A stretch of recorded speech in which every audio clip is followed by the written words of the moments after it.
আমার কাছে একটু বানাই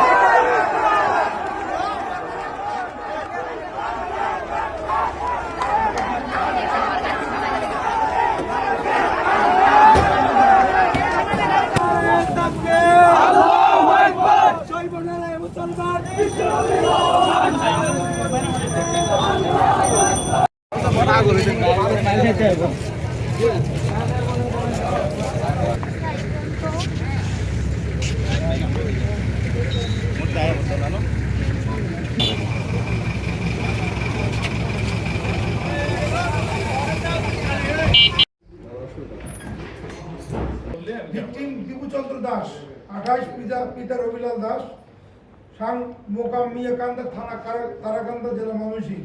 তিনি ভালুকা থানার ডুবুলিয়া পাইনিয়ার নিট ফ্যাক্টরি শ্রমিক।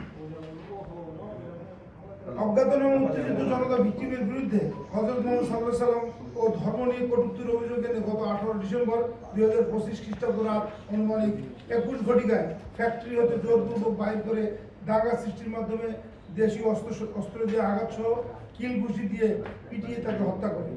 পরবর্তীতে ভিক্টিমের লাশ জমির দিয়া স্কয়ার মাস্টারবাড়ি বাস স্ট্যান্ড ঢাকা ময়মনসিংহ মহাসড়কের মাঝখানে আইল্যান্ডের গাছের সাথে ঝুলিয়ে পদ্মা সেতু, মেট্রো রেল এবং এলিভেটেড এক্সপ্রেসওয়ে নির্মাণের গর্বিত অংশীদার বসুন্ধরা সিমেন্ট আগুন ধরিয়ে দেয়, যার স্থির এবং ভিডিও চিত্র সামাজিক যোগাযোগ মাধ্যমে ছড়িয়ে পড়ে।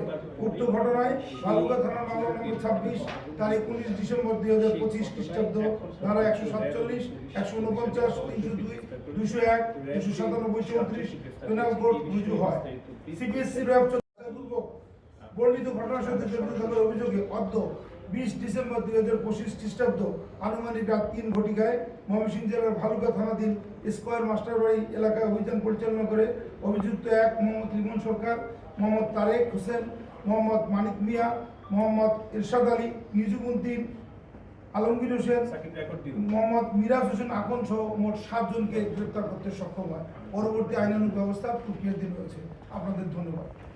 আমরা অ্যারেস্ট করেছি কারণ ঘটনার সূত্রপাত 4টার সময় এবং এই ফ্যাক্টরির ফ্লোর ইনচার্জ তাকে ইস্তফা দিতে বাধ্য করে।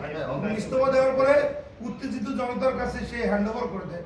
পুলিশের কাছে কেন হ্যান্ডওভার করেনি এবং তার নিরাপত্তা কেন নিশ্চিত করেনি সেজন্য সংশ্লিষ্ট কর্তৃপক্ষ যে পাইনিয়ার নিট ফ্যাক্টরির 2 জন এমপ্লয়িকে আমরা অ্যারেস্ট করেছি। এই 7 জনের ভিতরে 2 জন এমপ্লয়ি আছে। কেন ইস্তফা দিতে বলেছিল তাকে, মানে কি কারণে তাকে ইস্তফা দিতে হলো? ইস্তফা দিতে বলেছিল যে স্থানীয় জনতা সে নাকি ফ্যাক্টরির ভিতরে ছিল। হ্যাঁ, তখন ভিতরে ছিল। ওই মহানবী সাল্লাল্লাহু আলাইহি সাল্লাম নামে কটূক্তি করছে এবং লোকজন তাকে প্রেসার ক্রিয়েট করতেছিল, সে এখানে থাকতে পারবে না, সেজন্য তাকে ইস্তফা দিতে বাধ্য করছে। একটা বিষয় একটু যে অভিযোগ করেছে জানা যে কাকে বলেছে, কি বলেছে, এটা কিন্তু কেউ বলতে পারেনি।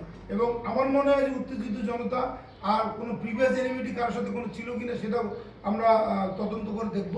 কিন্তু একটা লোককে এই অভিযোগে মেরে ফেলা এবং গাছের সাথে ঝুলিয়ে তাকে হত্যা করা, মানে আগুন দিয়ে হত্যা করা, এটা কিন্তু কোনোভাবেই আইনে কভার করে না এবং আমরা কোনোভাবেই সরকার এবং আইন শৃঙ্খলা বাহিনী এটাকে কোনোভাবে স্পেয়ার করে।